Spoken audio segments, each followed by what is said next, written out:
Charmain, we're here in New York City. You're homeless, staying in the shelter system. Tell me about it. It's very, very rough. I would rather stay on the streets. And this is why I understand when I see a lot of homeless people, why they're on the streets. The shelter degrades you.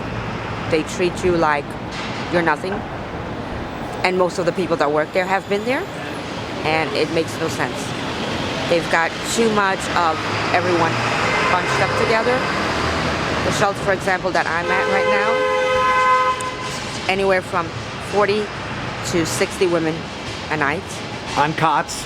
On cots. Dormitory in one big style. dormitory style. Right. Everyone's got an issue. Yeah. They're either from 18 years old to 80, been on the streets or been out of jail or been out of mental institute or something, and everyone's all together. So there's no balance in between. I work part-time. I went from a full-time job to a part-time job being in the shelter. Wow. Because there's just too much going on. And they kick you out early in the morning. Wake you up at 5 o'clock in the morning. Put you out in the cold even when it's below zero. I have to be in at 8 o'clock every night. Yeah. If I'm not in at 8 o'clock, I lose that bed until about 2 o'clock in the morning. Wow. They And pack then what, up do you all have to stay outside in the cold till 2? You sit in the cafeteria and you wait until they assign you another bed. So, but that's for 3 hours of sleep. That's what, exactly. That's crazy. You wake up at 5 o'clock, you have to be out of there at 7 o'clock, regardless. Okay. Now, how long have you been doing this? This now has been 8 months. Now, so you've been in this situation before? Yes, I've been in a situation before years ago. It was a little better then compared to now. It's a big, big difference right now. There's really nothing that they're doing to help you. It's just a rotating They're scenario. just warehousing it. They're warehousing. Maintaining homelessness. Just maintaining So there's homelessness. no help to get you out of it, get you into some kind of housing, There's no better programs. job. There are no programs unless you're mentally ill. Right. And you have to go see the psych or be on medication or whichever, Right. which is what they're trying to gear me towards. Wow. Right. Which is why I understand why a lot of people on the streets don't want to be in the shelters. I actually speak to a lot of homeless people on a daily basis. And I kind of know what's going on. So how do you survive? Rotating. I survive the best way I can, you know? Sometimes if I can't make enough money, I'm out here panhandling, which is not a good thing. I come to the missions to eat.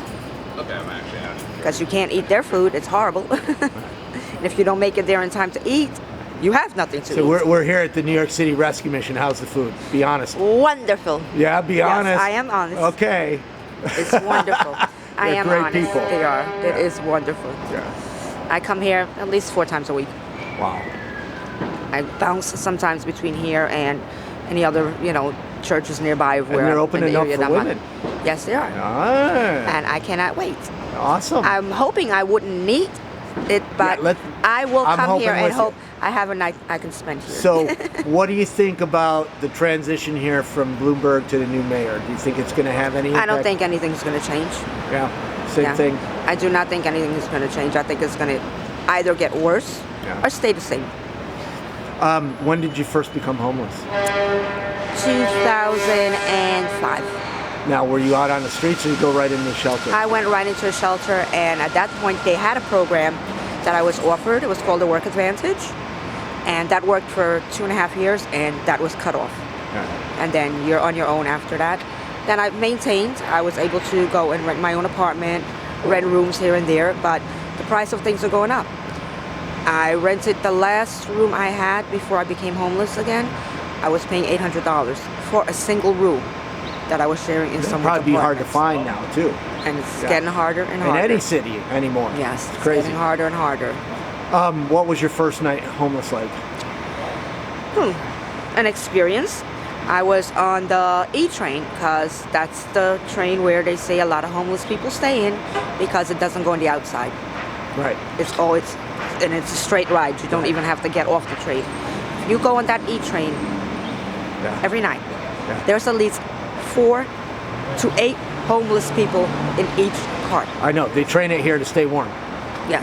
Yeah. There's about 4 to 8 of them in each car. So you're training it and then ended up in a shelter. Yes. But it got to been crushing experience. It was the warmer part of the months. Port Authority, Penn Station, out on the streets.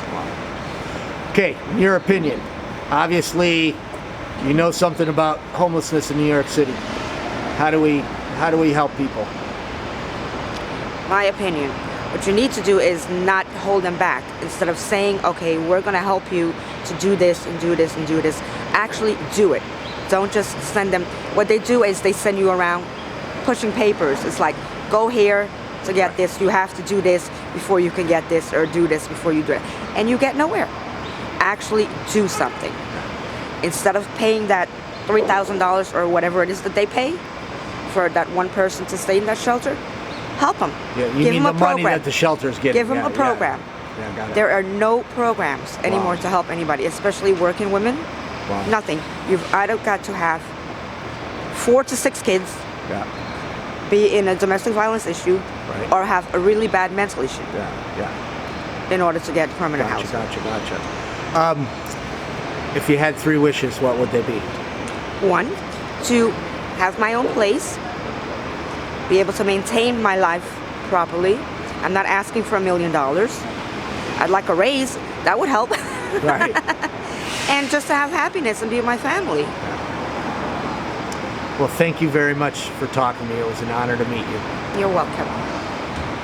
Same here.